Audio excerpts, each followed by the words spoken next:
तो क्या हालचाल बच्चों, सब बढ़िया। बेटा मैं हूँ आपकी अपनी निशा मैम। मैं आपकी वैसे तो बायोलॉजी फैकल्टी हूँ, लेकिन काफी सारे बच्चे अभी भी मेरे को मेल करके ये पूछते हैं कि मैम हम लोगों ने अभी तक पढ़ना शुरू नहीं किया है ढंग से, एंड हमारे हाफ ईयरली एग्जाम आ चुके हैं। अगर हम लोग हाफ ईयरली को छोड़ो, मेन एग्जाम बोर्ड्स को टारगेट करें, सिर्फ 4 महीने बचे हैं, क्या हम लोग अभी भी 95% प्लस ला सकते हैं? बेटा जब जागो तब सवेरा होता है ना। और ऐसी कोई चीज पॉसिबल ही नहीं है कि भैया वो चीज हो ना सके। तो 4 महीने रहे हैं, पॉसिबल है टॉप करना, 95% लाना? बिल्कुल पॉसिबल है बेटा। आओ देखते हैं कैसे। तो बहुत सारे मन में सवाल है, 95% चाहिए मैम, क्या आप भी एक स्ट्रैटेजी हम लोगों को बस ऐसे ही दे के खत्म करोगे वीडियो, या फिर हमारे को करना कैसे है, सारी चीजें अगले 4 महीने वो बताओगे? एक प्रैक्टिकल चीज लाइयो जो तुम कर सकते हो। मैं ये नहीं बोलूंगी कि एक दिन में ये भी पढ़ लो, इतने घंटे ऐसे निकाल लो वैसे निकाल लो। बेटा जब तक मैं ये बातें बोलूंगी ना, वो चीज पॉसिबल ही नहीं है, क्योंकि मैं जो टाइम टेबल दूं, टाइम टेबल पे स्टिक रहना बहुत मुश्किल है। तुम क्लास 10th में थे, तुम लोगों ने एक बड़े भाई साहब करके चैप्टर पढ़ा होगा, उसमें वो बोलते थे ना, टाइम टेबल बनाना एक बात है और उसे फॉलो कर लेना दूसरी बात। टाइम टेबल जो बनाओ वो फॉलो नहीं होता, कि अगर आप ऐसे लिखो ना बिल्कुल डॉट डॉट हर चीज, कि भाई एक दिन में इतना घंटा ये पढ़ेंगे उतना घंटा वो पढ़ेंगे, नहीं होता। सबसे मोस्ट इंपॉर्टेंट टिप मैं जो तुम लोगों को दे रही हूँ, जब पढ़ने का मन करे, टाइम मत देखो, पढ़ने बैठ जाओ। ये नहीं सोचना कि शुभ मुहूर्त निकलेगा, 5 बजेंगे 6 बजेंगे, सुबह ब्रह्म मुहूर्त में पढ़ना है, नहीं। जब एक्टिव फील करो बेटा तब पढ़ने बैठ जाओ, तब पढ़ने बैठ जाओ कहूंगी। अब जल्दी से बिना टाइम वेस्ट किए देखते हैं मंथ वाइज शेड्यूल कैसे फॉलो होगा। ऐसा नहीं है कि इतने घंटे में इतना करो, जब तुम्हें मन करे बस ये अपना डॉट कर लो, हर चीज फिक्स कर लो कि कौन सा दिन क्या पढ़ना है, और एक दिन एक सब्जेक्ट को दो। ये नहीं कहूंगी कि कम टाइम है, 2 सब्जेक्ट को एक दिन में करना पड़ेगा, ऐसा कुछ भी नहीं करना यार। ठीक है, हफ्ते में तुम लोगों के पास कितने दिन है? मैं संडे भी लगा रही हूँ, 7 दिन है। थोड़ा पढ़ो, कंसिस्टेंट रहो बेटा, ये बात हर कोई आप लोगों को समझाता है। एक दिन में 10 घंटे की जगह है, कंसिस्टेंसी रखो, रोज पढ़ो, जितना पढ़ते हो ढंग से पढ़ो, एक्टिव होकर के पढ़ो। तो देखो एक हफ्ते में बेटा अगर तुम सिर्फ 2 दिन बायोलॉजी की दे रहे हो, मैं कह रही हूँ बीइंग अ फैकल्टी, मैं बोल रही हूँ ना, काफी है, काफी है। लेकिन उस पूरे दिन में फॉर एग्जाम्पल मैंने देखो 2 दिन बायो, 2 दिन केमिस्ट्री और 2 दिन फिजिक्स रखा है। ठीक है, कितने हो गए? 6 दिन, और एक दिन मॉक टेस्ट के लिए या रिवीजन के लिए, जो भी तुम्हारी मर्जी, तुम संडे वैसे ले सकते हो। अब अगर फॉर एग्जाम्पल बेटा आप लोग Tuesday and Saturday for example biology पढ़ रहे हो, तो आपको क्या करना है? आप लोग मान लो अगर स्कूल जा रहे हो, स्कूल से आ गए 3 बजे, ठीक है, उसके बाद थोड़ा रेस्ट वेस्ट कर लिया, मैं हद मार के बोल रही हूँ 6 बजे तक तुम लोग फ्री हो ही जाओगे। ठीक है, 6 या 7 बजे तक फ्री हो जाओगे।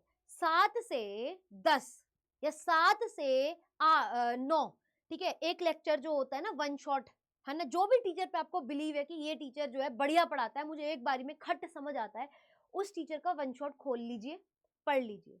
ठीक है, 6 बजे से 5 बजे से पढ़ने बैठ जाओ, या 7 बजे से पढ़ने बैठ जाओ, जितने भी घंटे में वो लेक्चर हो रहा है उसी दिन कंप्लीट करना है। और हर टॉपिक के बाद बीच बीच में अपने आप को एक्टिव लर्निंग करानी है, कि अगर फॉर एग्जांपल आपने उस टीचर से स्पर्मेटोजेनेसिस समझा है, तो वो चैप्टर का वो वाला टॉपिक खत्म होते ही उस वीडियो में पॉज करो और अपने आप को साथ साथ समझाओ 2 बार, जल्दी जल्दी, जहां रुके वापस से बैक मारो, रिवाइज करो, फिर हो गया यार ठीक है, फिर आगे चलो। फिर जब 2 टॉपिक एक साथ पढ़ लिए, उन 2 टॉपिक को एक साथ रिवाइज करो। फिर जब 3 टॉपिक पढ़ लिए, उन 3 टॉपिक को रिवाइज करो। इस तरीके से वो एक दिन में एक सब्जेक्ट का एक चैप्टर कंप्लीट हो जाएगा, इस तरीके से पढ़ोगे। इसीलिए मैं कह रही हूँ अगर फॉर एग्जांपल ट्यूसडे बायो को दे रहे हो, ठीक है, सुबह उठ के जल्दी आधा चैप्टर कर लिया 1.5 घंटे का, और 1.5 घंटे का मान लो शाम को कर लिया, तो 1.5 घंटे वाला जो सुबह अर्ली मॉर्निंग पढ़ा है या स्कूल से जस्ट आने के बाद पढ़ा था, उसको दूसरा पार्ट करने से पहले ना बेटा उतने को अपने आप को जल्दी से समझा लेना। एक्टिव लर्निंग से चीजें बहुत अच्छे से याद होती है। उसके बाद क्या है, उस दिन वो चैप्टर हो गया, रात को अपना फिक्स कर लो, चाहे तो मैं 12 बजे तक सो जाऊंगा, 12 से 1 या 12 से 2 उठने के बाद, गाना सुनने के बाद, ठंडे पानी से नहाने के बाद, जो करने के बाद तुम एक्टिव फील करते हो, 1 घंटा आपको निकालना है, जिसमें आप लोग एक्टिव रिकॉलिंग ही कर रहे हो, अपने आप को समझा रहे हो वो चीज बोल बोल करके। ठीक है, या फिर उसके अलावा क्वेश्चन प्रैक्टिस, एमसीक्यू कर लिए।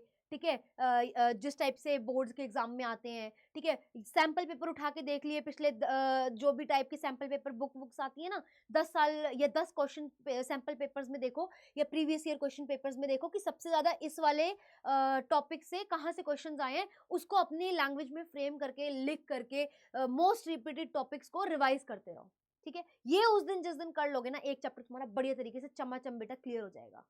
ऐसे ही तुम लोग सैटरडे को करोगे, तो अगर खुद हिसाब लगाओ बेटा, एक हफ्ते में तुम्हारे बायो के ऐसे करके 2 चैप्टर बढ़िया तरीके से प्रिपेयर हो जाएंगे, थ्योरी टिप हो जाएगी। एक्टिव रिकॉलिंग कर करके आप घोट के पी जाओ उस दिन के लिए, और सिर्फ बायो पढ़ो उस दिन। ठीक है, ट्यूशन में जितना पढ़ रहे होंगे और ऑनलाइन जहाँ पे पढ़ते हो पढ़ रहे हो, ठीक है, लेकिन अगर तुम हाफ ऑफ द डे रख रहे हो बायो के लिए, तो बायो मेजर होना चाहिए, ये चैप्टर कंप्लीट उस वन शॉट से, ठीक है। अब बायो के अगर एक हफ्ते में बेटा 2 चैप्टर हो रहे हैं, तो एक महीने में 4 हफ्ते होते हैं, तो 8 चैप्टर हो गए, और बायो में तो चैप्टर ही 13 है ना। 8 चैप्टर तुम लोगों ने एक हफ्ते में कर लिए, सॉरी एक हफ्ता कह रही हूँ, एक महीने में कर लिए, तो एक महीने के बाद लगा लो 15 डेज या मैक्सिमम अगले महीने का 20 डेज, मतलब अगर सितंबर के 7 तारीख से भी शुरू करो ना, सितंबर, अक्टूबर 7, अक्टूबर 7 के बाद एंड ऑफ अक्टूबर में तुम्हारा बायो का सिलेबस खत्म हो जाएगा। सोच के देखो जरा, ज्यादा टाइम नहीं है ना। 1.5 महीने में था, तुम तो 4 महीने बहुत होते बेटा, 1.5 महीने में तुम्हारी थ्योरी कंप्लीट हो जाएगी, और थ्योरी कंप्लीट हो जाएगी, पहले 1.5 महीने में थ्योरी कंप्लीट हो जाएगी। ऐसे ही देखो बायो में 13 चैप्टर है, तब ये बात बोल रही हूँ, 1.5 महीने में तुम्हारी थ्योरी पूरी कंप्लीट हो जाएगी बढ़िया तरीके से, ठीक है। अब उसके बाद केमिस्ट्री में तो 10 चैप्टर है, less than 1.5 month, same strategy कि ऑल्टरनेट डेज में आप लोग वेंसडे या फ्राइडे या कोई भी 2 दिन जो है, एक दिन एक छोड़ करके आप लोगों ने केमिस्ट्री का एक चैप्टर कंप्लीट किया, तो 8 चैप्टर तुम्हारे एक महीने में हो गए, और एक महीना 14 दिन में तुम्हारे 2 वो हो जाएंगे पूरे के पूरे, सॉरी एक महीना 7 दिन के अंदर ही तुम्हारे क्या हो जाएंगे, केमिस्ट्री के पूरे 10 चैप्टर हो जाएंगे, मतलब लेस देन 1.5 महीना तुम्हारा केमिस्ट्री भी साथ साथ कंप्लीट हो रहा है, अगर ये वाली स्ट्रेटेजी फॉलो कर रहे हो, जो कि कुछ भी नहीं है, देखो कुछ भी नहीं है, एक हफ्ते में बस ये डिसाइड करना है कौन से 2 दिन फिजिक्स, कौन से 2 दिन केमिस्ट्री, कौन से 2 दिन बायो, बस ये करना है। मैं कहूंगी एक दिन अगर फिजिक्स है, दूसरे दिन बायो रखना, क्योंकि क्या है ना, फिजिक्स के अगर 2 दिन रखोगे हो सकता है बोर हो जाओ, लेकिन स्विच कर करके पढ़ोगे तो एक्टिव ज्यादा रहोगे। समझ आ रही है बातें, ठीक है। और फिर ये करोगे, ऐसे ही तुम्हारा फिजिक्स भी अप्रोक्सीमेटली हद मार लो कि अगर बीच में मान लो कोई चैप्टर में ड्रॉप आ गया, या तुमने थोड़ा सा ज्यादा टाइम ले लिया, एक की जगह 2 दिन कर दिए, तो मैं हद मैक्सिमम मान रही हूँ, तुम्हारा मैक्सिमम टू मैक्सिमम 2 महीने के अंदर सितंबर, अक्टूबर एंड या नवंबर मिड तक तो खत्म हो ही जाएगा। तो मतलब आपका पूरा का पूरा सिलेबस इस छोटी सी ट्रिक को करने से पूरा हो जाएगा, ठीक है। तो सिलेबस कंप्लीशन में लगा रही हूँ, तुम्हारा मिड नवंबर तक ओवरऑल सारे सब्जेक्ट्स का हो रहा है।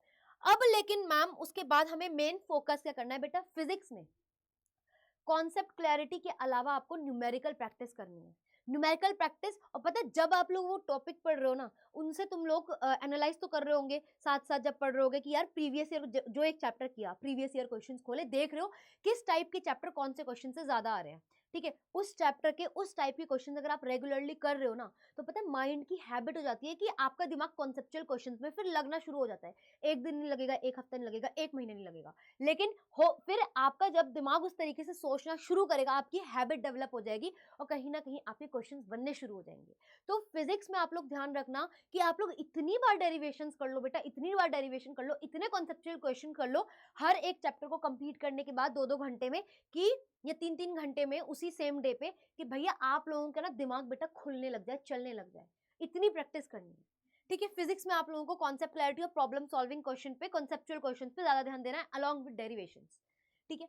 केमिस्ट्री में आप लोगों को थ्योरी तो मास्टर करनी है, न्यूमेरिकल मास्टर करने है, उसके अलावा रिएक्शंस, इतनी बार उस रिएक्शन को लिखो, इतनी बार रिएक्शंस को लिखो, जैसे कोई बोले ये वाली रिएक्शन धर धर धर धर करके लिखो, अपने आप को बेटा मास्टर बना लो रिएक्शन का, रिएक्शन लिख लिख के ही याद होती है। आप लोगों ने कितनी बार आयुषी मैम को देखा होगा, मैम कितने अच्छे अच्छे तरीके से आप लोगों को रिएक्शंस कराती हैं। तो आप लोगों को क्या करना है, कोई भी टीचर से पढ़ रहे हो, एक चैप्टर में आपको पता है इतनी रिएक्शन है, एक दिन एफर्ट लगेगा, वो एक चैप्टर खोल रहे हो तुम, जिस दिन पढ़ रहे हो ढंग से तुम लोग पढ़ रहे हो, समझ रहे हो, हर एक रिएक्शन को 5-5 बार लिखो। फिर जब वो चैप्टर कंप्लीट हो जाए ना, एक पेज लो, उसमें लिख लो ये इस चैप्टर में ये रिएक्शन का नाम ये, मान लो 20 या 25 या 30 रिएक्शंस है, तुम लोग उस एक एक रिएक्शन को 5-5 बार लिखो, और 5वीं बार जब लिखा करो देखो याद हुआ, फिर 10 रिएक्शंस को एक बार लिखो, फिर वो जो 30 रिएक्शन है for example end of the day देख के लिखो, बिना देखे लिखो कि क्या मेरे को याद हो रही है, जो रिएक्शन भूल रहे हो फिर 5 बार लिखो, और ट्रिक्स बना लो लिखने की, याद करने की, जाके तुम्हें इजीली चीजें याद हो जाए। इस तरीके से आप लोग अगर रिएक्शंस को मास्टर कर लेते हो, उनसे फिर वो जो XYZ रीजंस आते हैं ना क्वेश्चन, कि X में ये डाला, इतना हीट किया तो क्या बनेगा, तो ऐसे वाले क्वेश्चंस बेटा इजीली हो जाते हैं, या जो भी टाइप के क्वेश्चंस होते हैं, तो मास्टर करो उन चीज को। रही बात बायो की, हर बार बताती हूँ, जो पढ़ रहे हो एक्टिव रिकॉल कीजिए, उसके बाद बेटा जल्दी से उसे अपनी लैंग्वेज में पेन डाउन कर लो, ठीक है, बहुत अच्छे फ्लो चार्ट या डायग्राम फॉर्म में, और उसके बाद फिर से एक्टिव रिकॉल करो दिन में 2 बार, 5-5 मिनट के अंदर अपने आप को वो टॉपिक इतनी बार सुना दो कि तुम्हें याद हो जाए, रट जाए, कि वो 5 मिनट का टॉपिक तुम 3 मिनट में अपने आप को समझा रहे हो, रोज रोज 15 मिनट में मैं आज ये टॉपिक रिवाइज करूंगा, अपने आप को सुना रहे हो ये हुआ वो हुआ वो हुआ वो हुआ, तो टिप्स याद हो जाए। अगर आप इस तरीके से बायो में अपने एनसीईआरटी रिटेंशन और डायग्राम्स की बार बार प्रैक्टिस कर रहे हो बेटा, तो आप लोगों से मार्क्स कोई नहीं छीन सकता। इन चीजों पे फोकस करना है, उस तरीके को, उस शेड्यूल को फॉलो करते हुए। अब पढ़ना कैसे है एक ओवरऑल देखो, सितंबर अक्टूबर मिड नवंबर तक तुम्हें 2 मंथ्स लगेंगे उस शेड्यूल को फॉलो करना है कि एक हफ्ते में बस ऑल्टरनेटली आपको सिर्फ एक सब्जेक्ट को 2 दिन देने हैं, लेकिन ढंग से। ठीक है, आपका अल्टीमेटली 2 महीने के अंदर चाहे फिजिक्स केमिस्ट्री बायो हो या फिजिक्स केमिस्ट्री मैथ हो, सिलेबस कंप्लीट हो जाएगा। मिड नवंबर में जैसे ही आप लोगों का सिलेबस कंप्लीट हो जाएगा, मिड नवंबर से लेकर के दिसंबर में तुम लोगों को सैंपल पेपर करने हैं। उसमें तुम देखोगे प्रीवियस ईयर क्वेश्चन में किस टाइप के क्वेश्चंस आते हैं, उसमें से जो मोस्ट रिपीटेड टॉपिक्स हैं उस चैप्टर के लिख लिए। हर बार जब तुम एक बार एनालाइज कर लोगे ना हर चैप्टर के साथ साथ कि मोस्ट रिपीटेड टॉपिक्स कौन से और लिख लिए तुम लोगों ने, रोज अपने आप को हर संडे एक घंटा रखो कि मैं ये पहले 5 या 6 चैप्टर को एक्टिव रिकॉल करने वाला हूँ, मोस्ट इंपॉर्टेंट टॉपिक्स का धड़ाधड़ सुनाए जा रहे हो, मोस्ट इंपॉर्टेंट टॉपिक्स अपने आप में चीजें टिप्स पे याद हो जाएगी। और ये काम तुम हर संडे 2 घंटे करोगे कि इस संडे में 6 घंटे वो 6 चैप्टर के मोस्ट इंपॉर्टेंट रिपीटेड टॉपिक्स का एक्टिव रिकॉलिंग सिर्फ 2 घंटे करूंगा, बाकी के टाइम में एमसीक्यू प्रैक्टिस करूंगा पूरे सिलेबस में जितने भी है कि पिछले 10 सैंपल पेपर ले लिए, एमसीक्यू किए जा रहे हो किए जा रहे हो किए जा रहे हो, ये होती है बढ़िया रिवीजन। ठीक है, फिर ऐसे ही आप लोगों ने जिस तरीके से अभी मैंने बताया कि सैंपल पेपर में मोस्ट इंपॉर्टेंट टॉपिक्स की बायो में ऐसे रिवाइज करो ना, ऐसे फिजिक्स ऐसे केमिस्ट्री लिख लो एक पेज में हर चैप्टर के मोस्ट रिपीटेड इंपॉर्टेंट टॉपिक्स कौन से हैं। बायो को अगर तुम लोगों ने संडे को 2 घंटा दिया है तो केमिस्ट्री को शाम को 2 घंटा दे दो। एक्टिव रिकॉलिंग संडेज को वेरी वेरी वेरी नेसेसरी है। और एक कब करना है, मिड नवंबर से दिसंबर। इससे क्या होगा, तुम्हें मोस्ट इंपॉर्टेंट टॉपिक्स टिप्स पे याद हो जाएंगे, तुम भूलोगे नहीं। फिर जो पार्ट्स तुम बार बार भूलते हो ना, जो तुम्हारे वीक पार्ट्स हैं, उनको रिवाइज करना है तुम लोगों को फुल्ली जनवरी में। जो इंपॉर्टेंट टॉपिक्स हैं प्लस तुम भूलते रहते हो उनके लिख लिख के रिटन रिवीजन प्लस क्या करोगे, सैंपल पेपर सॉल्व करोगे, प्रीवियस ईयर क्वेश्चन सॉल्व करोगे। ठीक है, वीक पार्ट्स की रिटन रिवीजन करोगे। ये काम आप लोगों को किस में करना है बेटा, दिसंबर में करना है। और जो नोट्स बनाओगे उसकी रिवीजन करोगे। ठीक है, अब तुम्हारे मन में आएगा रिवीजन कब करें मैम, नोट्स कब बनाएं? भाई जब लेक्चर पढ़ रहे होते हो ना तब नहीं, जब लेक्चर खत्म हो जाए ना, मान लो एक एक टॉपिक जो है तुम लोग करते जा रहे हो वन शॉट में, एक टॉपिक हुआ पॉज करो, अपने आप को एक्टिव रिकॉल किया, उसी के साथ साथ नोट्स बना लिए, अब ऑन करो।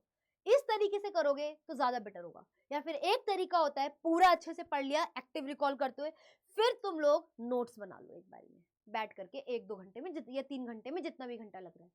या फिर कुछ बच्चे क्या करते हैं, उनको टीचर का समझ आता है, वो बेटा प्रिंट आउट निकाल लो, साथ साथ धड़ाधड़ रिवाइज करो, जो इंपॉर्टेंट पार्ट्स है फ्लो चार्ट वगैरह लिख लिख के या अपने आप को सुनाते रहो बार बार। इस तरीके से आप लोग बढ़िया तरीके से रिवीजन कर सकते हो पढ़ने के बाद। ठीक है, ये स्ट्रैटेजी है। अब पढ़ना कैसे, देखो लेक्चर देख लिया वन शॉट, ठीक है, फिर एक्टिव रिकॉलिंग कर रहे हो साथ साथ अपने आप को समझाते हुए बार बार, फिर साथ साथ उसके बाद क्या है, नोट मेकिंग कर ली, और या चीट शीट जो टीचर्स आजकल 15-15 मिनट में कुछ किसी किसी एजुकेटर्स ने कंप्लीट कराए होंगे ना, उनके स्क्रीनशॉट्स या फिर उनकी वो जो अवेलेबल करवाते हैं ना टेलीग्राम पे नोट्स वगैरह, उनकी फोटोकॉपी निकाल लो, रेगुलरली रिवाइज कीजिए।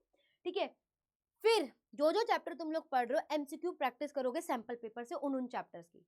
फिर उनमें से जो मोस्ट इंपॉर्टेंट क्वेश्चंस होते हैं, मोस्ट इंपॉर्टेंट टॉपिक्स होते हैं, उन टॉपिक्स को लिख लो और active recalling every Sunday for 15-20 minutes, क्योंकि ज्यादा नहीं होते हर चैप्टर से अगर आप मोस्ट इंपॉर्टेंट टॉपिक्स देखो।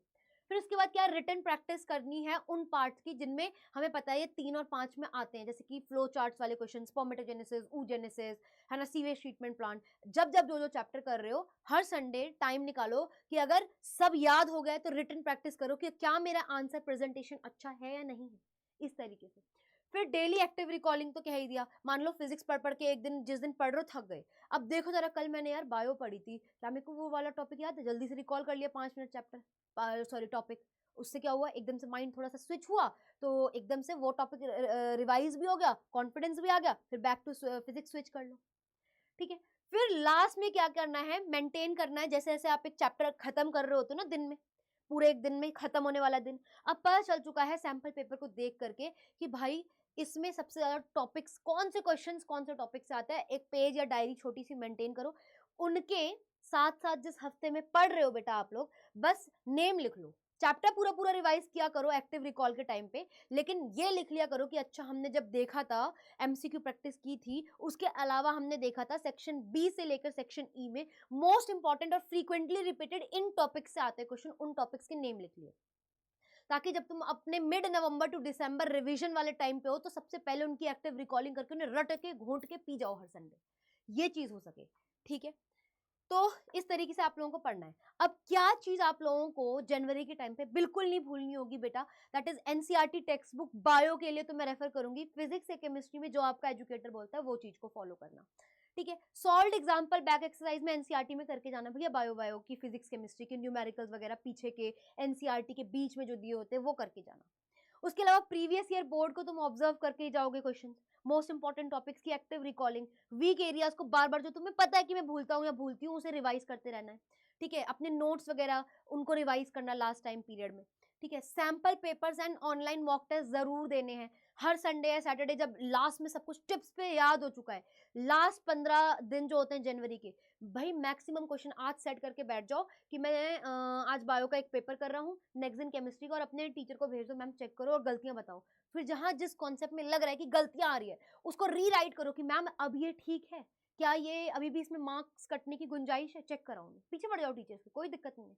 भैया तुम्हार को नहीं पता बेटा, ये कहने की बात है, मैं भी बोलती हूँ कि मार्क्स डजंट मैटर, बट बेटा समवेयर इट मैटर्स। पता है क्यों मार्क्स मैटर? बिकॉज कुछ यूनिवर्सिटीज का क्राइटेरिया है, टॉप यूनिवर्सिटीज का इतना प्रतिशत तो चाहिए परसेंटेज। क्या करोगे तब? सीयूटी मार्क्स आ गए मान लिया, परसेंटेज भी तो फिर उस समय मैटर कर रही है ना यार, नॉलेज नहीं मैटर कर रही होगी उसमें, वो परसेंटेज क्राइटेरिया तो मैटर कर रहा है, उसको तो रीच करोगे। तो भैया इंपॉर्टेंट है चीजें, क्यों नहीं है इंपॉर्टेंट? ठीक है, उसके अलावा बेटा कहीं ना कहीं कॉन्फिडेंस बूस्ट होता है कि अगर मैं ये 13 चैप्टर रिटर्न में कर सकता हूँ ना तो सीयूईटी फोड़ सकता हूँ। तो एक बढ़िया बच्चों को सीयूईटी के लिए वहां से मोटिवेशन मिल जाता है, एक कॉन्फिडेंस आ जाता है कि भाई अगर मैं बोर्ड्स में इतने ला सकता हूँ वो तो कर ही लूंगा। तो कहीं ना कहीं वो आपके जब घर पे परसेंटेज अच्छी आती है, घर वालों से भी एक अलग इज्जत मिलती है, एक सोसाइटी में अलग इज्जत क्रिएट होती है, उससे एक आपको पॉजिटिव इन्वायरमेंट मिलता है। और पॉजिटिव इन्वायरमेंट में जब लोग आपको सपोर्ट करते हैं ना, तो जो मजा होता है प्रेपरेशन करने का कि भैया सबको दिखा दूंगा या दिखा दूंगी क्या कर सकता हूँ, वो वाली चीज बेटा अल्टीमेटली ना थोड़ा वो पुश आ जाता है यहाँ की परसेंटेज से। तो मेहनत करना तुम्हारे हाथ में, मेहनत करो। ठीक है, कल को तो ये कोई ना कह सके कि ये बच्चा मेहनत नहीं कर रहा था। तो प्लीज मेहनत करो, अभी 4 महीने सफिशिएंट है, इसको फॉलो करो बेटा, होगा होगा, बी कंसिस्टेंट। ठीक है, हो जाएगा। उसके बाद क्या करना है, वो जो फॉर्मूला है बार बार रिवाइज करो ताकि भूलो ना, reaction diagrams flow charts, time table जरूर फॉलो होना चाहिए, लास्ट बात यही है। और जो अपने नोट्स हैं डायग्राम रिवीजन है वो करते रहो, बना बना के देखते रहो। मोस्ट इंपॉर्टेंट टॉपिक्स को मैं बार बार मेरे बच्चों को बोल रही हूँ कि एक्टिव रिकॉलिंग कर करके रिवाइज करना, और एक नोटबुक डेफिनेटली बना लेना जहां तुम हर चैप्टर के बाद लिख रहे हो कि प्रीवियस ईयर मैंने सैम्पल पेपर या प्रीवियस ईयर क्वेश्चन एनालाइज किए, क्वेश्चन पेपर वहां से ये इंपॉर्टेंट थे। जब तुम मिड नवंबर से दिसंबर के टाइम पे रिवीजन करने बैठ रहे हो बेटा, सब याद हो तुम लोगों को, ये ऐसा हो जाए तुम्हारा टाइम पीरियड। तो जब तुम सैंपल पेपर करोगे तो तुम्हारे मार्क्स जो उसमें ज्यादा आएंगे ना, उसमें तुम्हें इतना कॉन्फिडेंस आ जाएगा कि पूछो मत, और जो गलत होगा वो टीचर तुम्हें बता देगा कहाँ क्यों गलत आ रहा है। ठीक है, उसके अलावा बेटा देखो एक सिंपल सी बात है, लास्ट में मैं यही बोलूंगी कि यूट्यूब से पढ़ना इज गुड, बट एक डिटेल में बेटा वहां पे बहुत ज्यादा डिटेल में बहुत आराम से नहीं जा पाते, बहुत ज्यादा क्वेश्चंस प्रैक्टिस नहीं करा पाते। जैसे मैं एक एक टॉपिक जो बहुत इंपॉर्टेंट होता है उसके इतने एमसीक्यू करा देती हूँ या इतने क्वेश्चंस बता देती हूँ कि वो बच्चा गलत नहीं करके आएगा, वो चीज कहीं ना कहीं टाइम थोड़ा सा वहां पे नहीं लग पाता है। तो इफ यू कैन अफोर्ड, तो अभी टीचर्स डे पे बेटा 50% ऑफ चल रहा है। ठीक है, 50% ऑफ चल रहा है, 50% ऑफ चल रहा है। जैसे ही आप लोग कोड लगाओगे निशा21 का 50% ऑफ हो जाएगा। कैन यू बिलीव, तुम्हारा लक्ष्य 3.0 बैच जो बोर्ड्स के लिए होता है वो 3020 रुपए समथिंग का पड़ रहा है बस, और वो भी जब तक एग्जाम ना हो जाए। सोच के देखो जरा कितनी अच्छी चीज है आप लोगों के लिए प्रेपरेशन के लिए। और ठीक है, अगर सीयूईटी का करोगे तो वो कोर्स आधा रेट का पड़ रहा है, दैट इज 5000 समथिंग, और ये 1 महीने का नहीं है, पूरे जब तक पेपर ना हो जाए बेटा तब तक का है। ठीक है, देखो डिसिप्लिन बेटा नहीं हो पाता कभी कभी फॉलो, मेरे काफी सारे बच्चों से, यूट्यूब वाले बच्चों से भी बात होती है, वो यही बात बोल रहे होते हैं कि मैम आपको पता है हम पेड स्टूडेंट में बस इसीलिए कन्वर्ट हुए, या आपके पेड स्टूडेंट में इसीलिए आए क्योंकि हमें ये चीज रियलाइज हो रही थी कि यूट्यूब पे थोड़ा डिस्ट्रैक्शन है। ठीक है, और एक टाइम टेबल हम कितना भी देख लें फॉलो नहीं हो पाता है। तो अगर आप में से कोई बेटा वैसा है बच्चा, मैं फोर्स नहीं कर रही हूँ, अगर आप में से कोई ऐसा है तो देखो जब डेली लाइव क्लासेस लगती हैं और सब कुछ डेली में हो रहा होता है, टीचर से रोज इंटरेक्शन होती है ना, बच्चे को खुद अंदर से होता है कि मैं 15 मिनट एक्टिव रिकॉल करके जाऊंगा मैम ने क्या पढ़ाया था, वो एक्टिव रिकॉलिंग की हैबिट तक डेवलप हो जाती है बच्चों में। और बताए यहाँ क्लासेस में मैं टाइम देती हूँ कि मैं नहीं पढ़ाऊंगी जब तक मैं 3 मिनट में तुम रिवाइज करो तब मैं पढ़ाऊंगी। मैं एक एक टॉपिक को वहां पे 3-3 बार रिवाइज करा देती हूँ, सोचो 1 घंटे के अंदर। और वो बच्चों को टाइम भी देती हूँ 3-3 5-5 मिनट की, अब तुम रिवाइज करो अपने मन में एक्टिव रिकॉलिंग, ताकि हैबिट डेवलप हो। समझ आ रहा है? तो जब डेली इंटरेक्शन होता है ना बेटा, तो एक अलग कॉन्सेप्ट वो होता है कि यार आज ना पढ़ के जाएंगे, मैम को बस दिखा देंगे सुना करके चीजें कैसे याद रहती हैं। तो वो क्लास में जब इंटरेक्शन होता है, चीजें थोड़ी सी ज्यादा स्टेबलाइज होती है, ऑर्गेनाइज वे में जब प्रैक्टिस होती है बेटा, मार्क्स तो अच्छे आने ही हैं। ठीक है, बाकी तुम्हारी मेहनत है, सब देखो करनी तुम्हें ही है, हम सिर्फ पढ़ाने वाले हैं बेटा, कहीं से भी पढ़ो। लेकिन हाँ, यहाँ पे थोड़ा हमारा जो इनपुट होता है वो एक डेली इनपुट होता है, कंसिस्टेंसी है, डेली पढ़ा रहे हैं हम, एक दिन छुट्टी नहीं। कितनी बार तो संडे को एक्स्ट्रा क्लासेस ले रही होती हूँ बेटा कि नहीं दूंगी छुट्टी, तो बैठो मेरे साथ पढ़ो, आओ, ऐसे करके। ठीक है, अब देखो कैसे करना है। जैसे फॉर एग्जाम्पल आप लोग अगर लक्ष्य का लेने के सोच रहे हो, है ना, लक्ष्य का, दैट इज क्लास 12th के लिए अगर लेने का सोच रहे हो, तो आप ऐसे यहाँ पे आओगे, बहुत सारे ऑप्शंस होते हैं यहाँ पे, तो K12 पे आओ, क्लास 12th में जाओ। ठीक है, वहां पे आप लोगों को यहाँ पे देखेगा क्लास 12th बोर्ड CBSE लक्ष्य 3.0 पे जाओगे। जैसे ही देखो ये कितने का है, 3390 का है, ये आ जाओ, इस पे तुम लोग मोर ऑफर्स पे जाओ। जैसे ही देखो, अभी अगर आप गुरु 45 लगा रहे हो, ठीक है, गुरु 45 लगा रहे हो, तो आपको ये 3390 का पड़ेगा। लेकिन जैसे ही आप लोग मेरा कोड लगा रहे हो, देखो दैट इज NISHA निशा 21, ये जैसे ही तुम लोगों ने कोड लगाया, अब देखो दैट इज, अरे वाह, ठीक है, कितने का पड़ रहा है, दैट इज, हाँ दैट इज, एक मिनट, कितने का है, हाँ 11 मंथ्स की वैलिडिटी होगी इस कोर्स की। ठीक है, एंड देखो ये रहा 3390 का, अच्छा इतने का ही पड़ रहा है शायद से, मैंने देखा था कहीं पे, मैंने आज लगाया था ना, दैट इज जैसे ही मैंने लगाया 3020 का हो गया था। तो तुम एक बार कोड लगा के देखना, वैसे ही हो जाएगा। ठीक है, तो इस तरीके से आप लोग क्या है, अमाउंट को कम करवा सकते हो। ठीक है, क्या कोड लगाओगे, देखो यहाँ पे गए, मोर ऑफर्स पे गए, कोड लगाया, ठीक है, NISHA निशा 21 अप्लाई करा, हाँ देखा 3082 हो गया, पहले से ज्यादा कम हो गया। ठीक है, 3082, और हो सकता है कि कहीं कहीं पे आपको अगर ऐप पे करो तो 3020 पड़े, आज मैं सुबह ही चेक कर रही थी तब तो ऐसे पड़ रहा था। ठीक है, तो मतलब मैक्सिमम बेनिफिट मिलेगा अगर आप लोग ये वाला कोड लगाओगे इंस्टेड ऑफ दिस वाला कोड। देखो इससे 45% मिल रहा है, बट अगर मेरा वाला कोड लगाओगे तो 50-51% ईजिली मिल जाता है, 50% तो मिल ही जाता है। तो आप लोग कोड लगाना, आपको हेल्प मिल जाएगी। और अगर आप में से बेटा कोई बच्चा ऐसा है जिसको नहीं आ रहा है हेल्प की, कैसे यार पे कैसे करना है, कैसे क्या करना है, nisha.manral@adda247.com पे मेरे को आप लोग मेल कर दीजिएगा, मैं बता दूंगी कैसे पे करना है। वो 3000 का अमाउंट फॉर 11 मंथ्स की वैलिडिटी। ठीक है, मैं बता दूंगी कैसे करना है, टेलीग्राम पे कनेक्ट कर लूंगी या कैसे भी कनेक्ट कर लूंगी मैं आप लोगों को। लेकिन इफ यू वांट आप मेरे को यहाँ पे मेल पे कर सकते हो, मैं बता दूंगी कैसे चीजें आगे प्रोसीड होती है। आज के लिए बस इतना ही। अगर तुम लोग बिल्कुल मोटिवेटेड हो कि मैम हम फोड़ेंगे, हम करेंगे, तो मेरे को कमेंट करके जाना कि मैम वी प्रॉमिस हम लोग 95% ला के जाएंगे एंड बढ़िया तरीके से पढ़ेंगे। चलो बाय।